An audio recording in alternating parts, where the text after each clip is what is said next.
Vladdy is. I just think the man is a little greedy here, and I think this is. You think this? This is the 10 Minutes with Andrew podcast.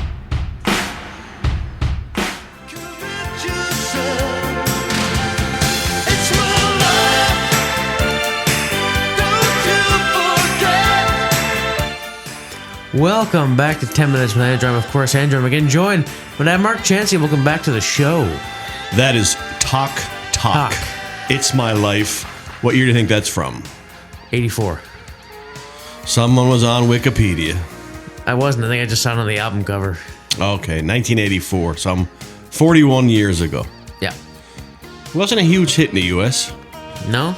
No, and wasn't a huge hit in the UK either, but it was re-released in 1990 and did a lot better. I thought I remember a female singing that. Part of My the... Life. Yeah, what's her name? Is it Gwen Stefani did it? I think that's who it was. Someone like that. And she probably had a lot more success than Talk did. Kind of the new wave era of the 80s. Yeah. That's it. It's My Life. So here we are, new studio. Yeah, new studio. We have to relocate. We do. For reasons we cannot disclose. So we may have the green screens messed up. We may have the lighting not in the right place, but we'll get it right for next week if it's not good this week. So yeah, we apologize in advance. We do. Having said all that, yes, I have to go soon because when the cat falls asleep, I have to go meow in her face incessantly. So make it quick. Because she meowed in my face all friggin' night. Well, when I was downstairs, she was meowing at me. I wanted me to give her some kind of food or something, but I wasn't giving her anything. I don't mind when I'm awake. Well, I do. It gets annoying. But when you're sleeping, meow. I didn't know what to do, meow, so she does it. So when she falls asleep on the bed upstairs, I'm going to go up and get in her face and go, meow, meow, meow. See if she likes it. See if she likes it. So what are we doing today, my son? Well, before we get into any of that, let's talk about the... You never answer my question anymore now. Let's start with the Blue Jays. They lost yesterday, 9-5 to the Baltimore Orioles. In a pretty weak effort. Max Scherzer, it was his debut for the Blue Jays, and he only lasted, I think it was a couple innings, and he's out with a right lat strain. And I looked up where my... Look up what a lat did, I Googled where your lat muscle is because I didn't know. And apparently it's in your back. It's right on the sides of your back. Which is bad because Scherzer last year had a back injury. But he said it's related to the thumb. He said it's 100% related to the thumb. So your lat muscles are connected to your thumb bones. I didn't know that. I know that either. But, so yeah, he was out, and they did not play a very good game, as you would expect. He also said he's out until it gets fixed. They have a new guy, Richard Lovelady, who was horrible. Well, they had Jacob Barnes, who wasn't very good. The Blue Jays, it's only 3 games in. But it all looks very familiar. Yes. And the thing this year, their bullpen is worse. Oh, it's pathetic. They don't have a bullpen. I think they're ranked 20th in the league, which I think is a bit flattering. Yeah, they're still 10 below them. But I think that they have like maybe 2 half-decent ones in Jeff Hoffman and Jimmy Garcia, but that's it. But win today, they split the opening series with Baltimore. Lose today, they go 1-3, which is a totally different sound than 2-2. Yeah, they are. On a very positive note, Bo Bichette is he's on fire. Blowing the cover off the baseball. Yeah. Good stuff. So now can I ask what we're doing today? No. Okay. Let me know when I can. Because I know I talk about the Leafs. Leafs beat the Kings. They've been 3-1. They had a comeback in the third. John Tavares scored twice. One was an empty netter. One was an empty netter, but still, it's twice. Beating the Kings in L.A. is a rare occurrence. It is indeed. They are the best You're right. home team of the season, like an 847 clip they play at home. Yeah. And they seldom give up more than a goal. Very seldom give up more than 2 goals. So, good win for the Leafs. They were outshot. Right. Stolarz was Stoli the goalie. He was. And got 2 points they needed. If they get another win, and right now, if Montreal loses, I think they'll clinch a playoff spot. Brandon Carlo got his first fight. That was a good fight. Yeah. Him and, what was his name, Malat? I think it was his name, yeah. Something like that. That was a good fight. Yeah. I don't understand the fighting in hockey because it makes no sense to me, especially when they're tapping each other on the head and giving each other thumbs up and laughing about it. But hey, if that turns your crank, go for it. I don't know what it brings to the game. I'm not saying I'm an anti-fighter, folks. No. I know there's a group of you who would be all over me if I said I was. Yeah. I just don't understand in today's game what it's all about, other than the entertainment value. I could also go into the fact that a league that takes concussion so seriously allows bare knuckle brawling in its game. But we won't get into that. No. It's the NHL. They can ask now I can ask. I missed the signal there. Yeah. So, what are we doing today, my son? We're playing What Are the Chances? What are the chances? We have not played this in a while. In a dog's age. We have not. Which is 7 years for every one human. So every 1 year in a human year is 7 years in a dog year? Yes. Oh, okay. That's what I'm told. So, if you don't know how this game works... What are the chances? Which you probably do, because you've been watching for a while. I'll read a statement. Mm-hmm. You're going to tell me the percentage chancey, or chance, whatever you want. Chancey. Chancey. Yeah. Of that happening. So, I have 4 statements. 4? Yep. I told you to have 3. I know, but I have 4. Everything I say to you, you do 1 more or 1 less. You never do what you're told. Want to make it more interesting. You're a teenager, hey? Want to make it more interesting. Okay. So when you're ready. Drum roll. See how I do it, I'm told. You don't have to do it like that. That's the difference between you and I, that and I'm taller than you. I'm taller than you. I don't want to get into this here. Here we go. What are the chances one of Scotty Scheffler or Rory McIlroy win the Masters? The Masters. I can't believe we're talking about the Masters. Which is next month. Yes, it is. It's April 13th weekend, I think. April is Tuesday. Yeah, it's only a couple weeks away. Yeah. So what are the chances that either Scotty Scheffler or Rory McIlroy win the Masters? That's a tough one because that's a big field of talented golfers. But I'm going to say, and you heard it here first, there's a 100% chancey that one of those two win the Masters. Rory's on fire. Yeah. Scotty, not so much. But maybe that's the day he says, I'm turning it back on. Yeah. 100%. I'm going to say... 50? No, I'm going to say 90% chancey. Wow. Now you realize they're not even going to come close to the leaderboard, right? Why? Because we both think they will. Probably, yeah. You're right, yeah. One will probably miss the cut, and the other one will pull out with a back injury. I want to see Rory win. I like Scotty a lot, but I want to see Rory win because he has never won a Masters. It's only a major he's never won. So I really like to see him win that. Well, he won last week. If he's on fire and everybody. So. I think he's had 2 wins already this season, if not 3. Could happen. It could. So 90 and 100%. So basically, folks, if you're betting, don't take our advice, but we're telling you you're going to make a lot of money off this bet. Yeah. But if you, again, don't take our advice. Yeah. If you bet and lose, it's not our fault. Yeah. Okay, you can do it. You don't have to wait for me to tell you every time. You're the boss. You don't have to wait for me to tell you every time. I do what I'm told. No, you don't. What are the chances? I have something to read after this, too. What are the chances that the Blue Jays, and we've done this before, but let's see if the opinion has changed any. What are the chances that the Blue Jays sign Vladdy to a contract extension? I have something to read here. The Blue Jays have made another offer in their negotiations with Vladimir Guerrero, per sources. A gap still remains between the two sides. That's from Buster Olney of ESPN reported that. So what are the chances? So you're asking me what I think the chances are that they sign Vladdy Guerrero to a long-term deal? Yes. The Blue Jays. Yes. And we had this a while ago. But want to see the opinion? And we pretty much thought it's over. Yeah. I think. Yeah. That was after the big press conference and all the... How much time you got? Because I have an opinion on this now. I got all day. Yeah. And I was thinking about it yesterday, watching the baseball game. Vladdy came up in some key situations with people on base, and once he got a sacrifice fly, great. 2 times I think he struck out, and he's just, to me, big moments he doesn't deliver. His numbers are good overall. Yeah. But not a lot of big moments where he delivers. And I thought to myself, as I go back over the years as a Blue Jay fan, yeah, what is it that Vladdy Guerrero brings to this team that is so much better than any other player has brought to this team that we want to go out and give the kid $600 million? Is it because we're told he's going to be a generational player? I don't know. I wouldn't say that because I think at this point, We were told in 2019 he was going to be a generational player, and then now he's an above average player. Yes, but But is he a $600 million first baseman? But if every above average player was paid $600 million, this league would be ridiculous. For what he brings to this team, he has some good numbers himself. Yeah. But time after time after time, when it needs something out of him, seldom do we get it. You're right. And what I thought was going to happen yesterday, he came up in the ninth with, I think Bo was on second, and they were losing 9-5. Yeah.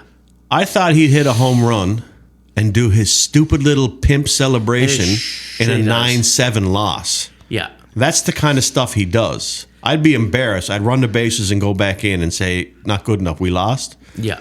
He'd celebrate his home run. He would. So then I'm thinking to myself, and I know I'm going on this one. Well, I got to go after you, so. Let's just go back a few years. Did Josh Donaldson not do more for this team, impact-wise? Oh, yeah. He was the bringer of rain. Roof reports. He was known for big, timely hits.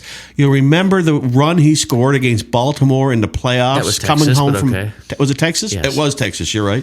Texas coming home from third. I like how you don't embarrass me. Point taken. Right? I like how you don't embarrass me when I'm wrong. He just played his heart out. I said it was Texas. And if he came up with the bases loaded in a key moment, you felt pretty darn good about it. Jose Bautista, did he not do more impactfully for this organization than Vladdy has done so far? He's one of the greatest Blue Jays of all time. Edwin Encarnacion, when he came sits up in the dugout now. Did you not think, I like our chances now? Okay. Let's go back a little further. No, but continue there. Look at the depth in the lineup even then. I know they weren't great hitters, but guys like Russell Martin and Justin Smoke and all these guys, I mean, they came up, and Chris Colabelli was caught with steroids. They came up, and you thought, these guys could still get us a hit. I mean, they're not great hitters, but they could still get us a hit. But let's go back even further. Robbie Alomar. Did he not do more and have more impact on this team? Robbie Alomar's name. Doesn't matter about the history. As a player, yes, he was a gamer. He was, yeah, I'll give you that. Go back to the 80s. There was a fella named George Bell who won the MVP one year. He was nuts. One of only two Blue Jays to win the MVP. If you needed a hit or a home run, you counted on him and you wanted to see him come up. My point is... But Joe Carter. What about Joe Carter? There you go. Huh? What is Vladdy doing that makes us think he's the best Blue Jay ever? Because the way they want to pay him, he has to be the best Blue Jay of all time, and he is nowhere near that at this point. Whether he ever gets to that, that's open for debate. So my question is, even in today's dollars, if you did the conversion back to the 80s, George Bell didn't get a $600 million contract. He did not. And delivered a lot more. All those players I named to you were nowhere near what Vladdy's looking for. And I'm hearing they offered $500. Now I'm hearing they went back and offered more, and he's still saying no. This team, what are the chances going to happen? 100%. Jeez. At some point, Ed Rogers is going to say, well, we offered him $550. He wants $6. What the heck? We're not going to lose him for $50 million. So 100% chance they're going to sign him. It's going to be the worst signing in Toronto sports history. It's going to be one of, because he's a first baseman. Well, David Clarkson exists, so. And 3 to 4 years from now, he's going to be primarily a DH at $600 million. Yeah, that's what Jeff. But all those players I named, I would take any one of them over Vladdy. And I'd pay him $600 million, but 100%. So my take on this is, it won't be as good as yours was, and going back through the years and everything, and that's great stuff. I don't expect you to be as thoughtful and intellectual as I am. But my issue with this whole situation has been just the Blue Jays, and more so, I guess, from both sides. Vladdy's handling of it as well. But the Blue Jays came out after the day that they said was the deadline that Vladdy had set and said, we didn't get it done. When you're in a negotiation, all this crap that Mr. Bafflegab and all the stuff he said and whatever. And Vladdy was asked in almost every interview he did afterward, he would say, it would always be brought up, and he would always mention certain teams that he had said before, particularly the Yankees, that he had said before that he didn't like, he would never play for, and he said, I would consider everybody's offer. And then I have to go out and I have to read Mark Shapiro earlier this week saying, I think we're going to sign him.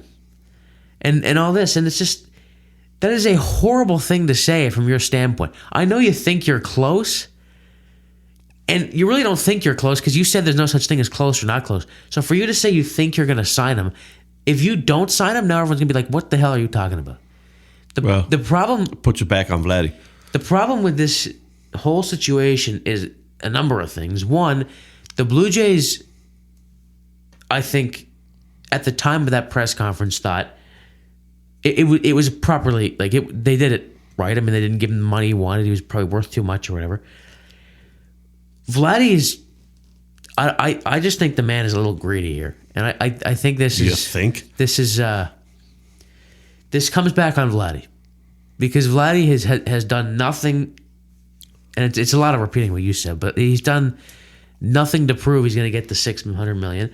The problem with the Blue Jays is they have no backbone, and they're not going to say, well, we're not going to give it to you, so they'll give it to him. The proper way to handle this now, for me, would be you keep Vladdy for now. Okay, you let him play the first half of the season. You go into the trade deadline. If you can't get a deal done, you trade Vladdy for prospects or some first baseman that he can replace him. And then that's the end of the Vladdy era. And you trade him for something because you can't let him walk for nothing. That would be worse. And I know, get him out of town, whatever. But you have to pay him or trade him for something. You have to get something back for him. That's what I would do. But we know who the GM is. Not going to say his name because... he probably, we say his name too much on here. It's Mr. Bafflegab. And we know who the president is, and we know who runs this front office. And I think it seemed like Sorry, that was the wrong clip. I think with the Fire Atkins. This is the one I was looking for. Sorry. It's just a train wreck here. So the chances of him signing a contract extension, I would say 95%. I'm going to go up 5% there. I'm not going 100 yet because I still think there's that possibility that they're not going to give it to him because they don't think he's worth that. But if they're, but like you said, if they're this close, and it's just a matter of time before they cave. He's not worth it. There's in baseball's talent structure. There's Shohei Ohtani. Yeah. Then down here, probably Juan Soto. Yeah, maybe a little closer. Vladdy, you can't even see my hand. He's good. He's good. He's not Shohei Ohtani. Nope. He's not Aaron Judge. Nope. 3 home runs yesterday for Judge. Jeez. Poor old Cortez came back to New York. And first pitch home run, second pitch home run, third pitch home run. Anyway, we're going on way too long here. That's why you should have had 3 because I knew that one was going to be a bit of a Bafflegab. Bafflegab, there you go. So 95% chance you say, 100% chance for me. So the question is, did our opinions change? Yes. Yes. Because it seems like the Blue Jays are going to go there. Yeah. Which is going to be the craziest thing this organization does. To keep a player who, like I said, has not been as impactful as the half dozen we already named and didn't get paid as the best. If you're going to pay him as the best Blue Jay of all time, boy, I wish he was the best Blue Jay of all time. Yeah. But let's move on.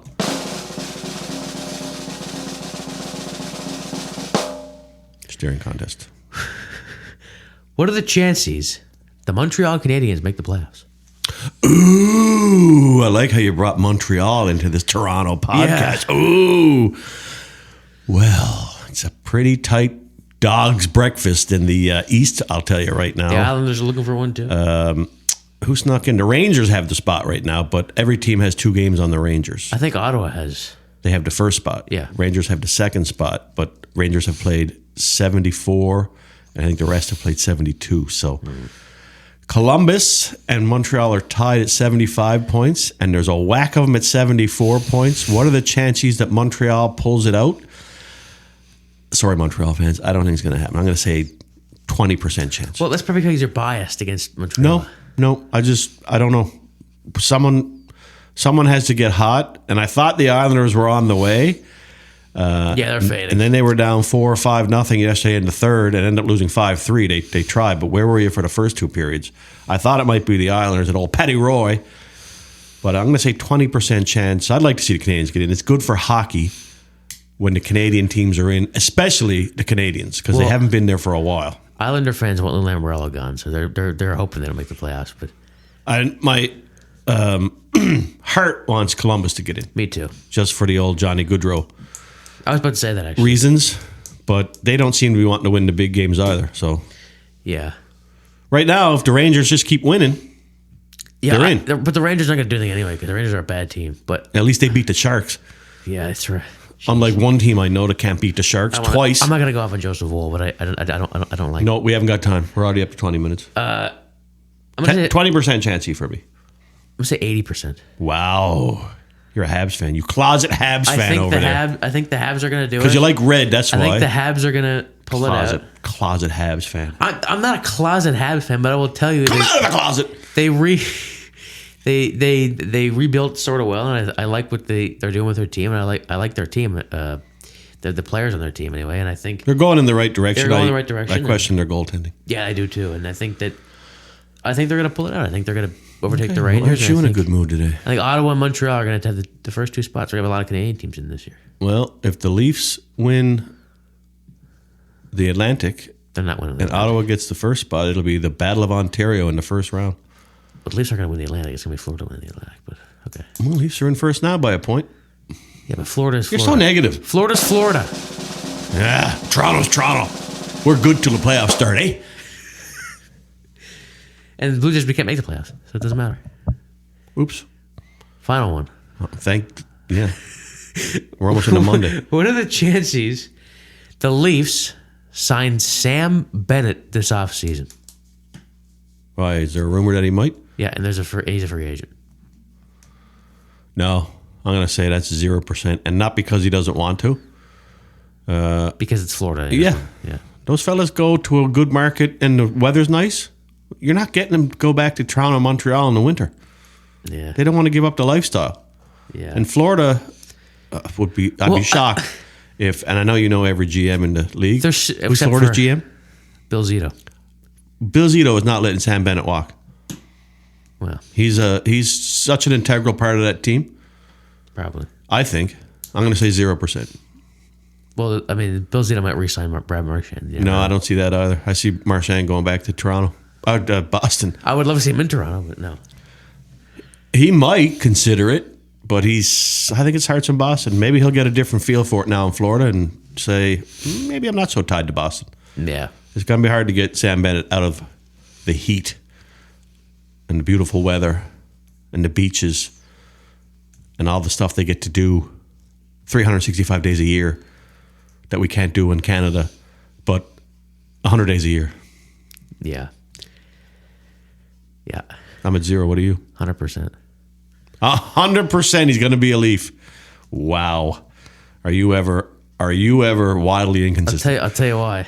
Okay. Because the Leafs are going to lose Marner, and they're going to be driven to... Wait, what'd you say? Leafs are going to lose Marner. Woohoo! And then they're going to be driven with all that. They're going to have some cap space to work with because of his friggin' contract.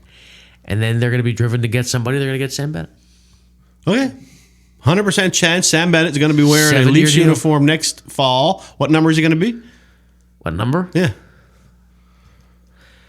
Is 13 taken? I don't know. I think he's number 9. Is that a 9 or 13 on the Panthers? So. He's 13. Or was he 9? Good question. We had to look that up. But if either one of them is not taken, I'll take one of them. I don't think 9 or 13 are taken on the Leafs right now. Well, whatever one he wears, he can take that one. I know a 13 used to be on the Leafs. I don't know how much they pay him, but that's up to them. Sundin. Yeah, he used to. So that's 4 of them. We are 24 minutes in. Not bad. No. And Sam Bennett will be a Leaf, says Andrew. Yeah. That's good. Anything else over there? No. Not a thing? No. All right, I guess we got to go edit. We do. So thank you for listening and watching this episode of 10 Minutes with Andrew. Find us on YouTube. Be sure to like, subscribe, and comment. We're back next week with the next episode. Next week. Next week. This just never stops. No. All right. We'll see you next week. See you next week. Bye-bye. Bye-bye.